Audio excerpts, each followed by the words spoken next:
So the New England Patriots beat the New York Jets.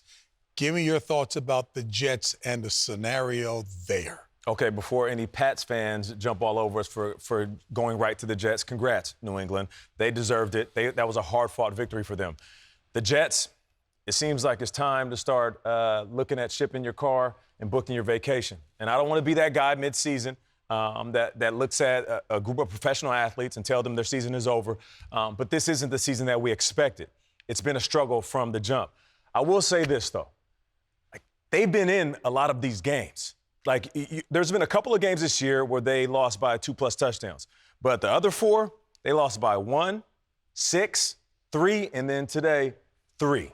So there is this silver lining, I guess, you can hang on to, where if you look at each other, you could have something to appreciate in the fact that you're in these games. You just don't know how to close them out, which is odd to me because you have a group of coaches, whether it's before or after Saleh, and you have Aaron Rodgers, one of the greatest quarterbacks of all time, and a host of playmakers, a lot of them familiar with Aaron Rodgers. So for the life of me, I cannot understand how this offense isn't moving and grooving and how this team cannot close out games. There are no more moves to make. Quite simply, there are no more moves to be made in the New York Jets organization for this season. They've tried everything, changing coaches, changing coordinators, bringing in wide receivers. They are who they are. They have shown us who they are through 8 games.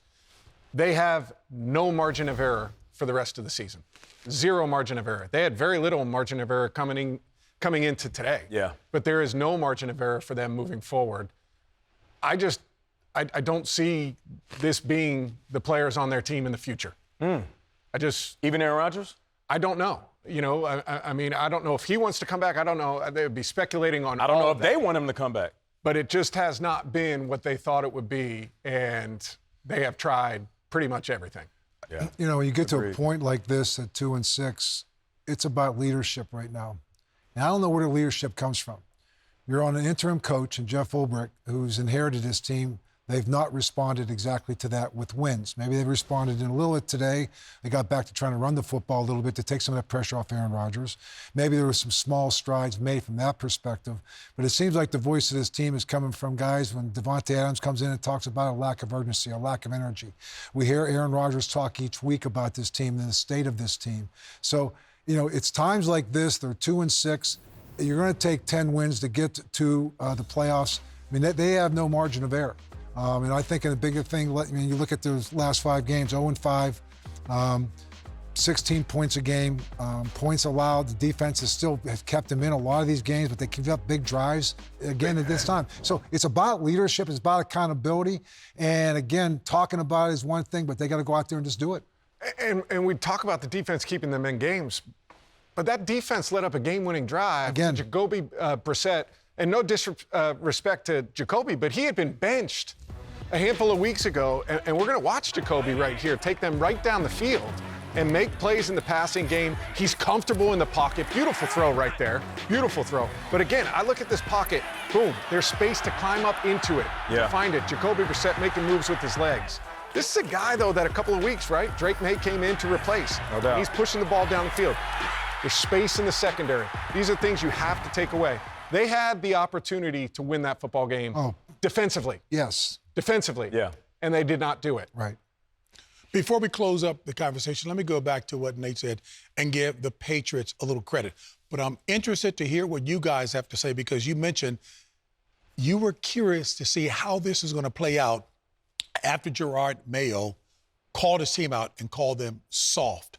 So their performance today was going to make a statement. Your thoughts about that going around the horn? Well, I think they responded. Obviously, they responded to him, and I think they responded. Even when they got down, they could have gave up.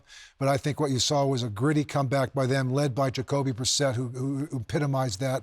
And I think from the other side of it, again, if there was a lack of energy and a lack of urgency, that went to another level right now. And someone's got to take control of that narrative, or I could spiral into the New York Jets locker room. Yeah, the Pats were flying around. So they responded to what their coach was saying, and he walked his words back a little bit.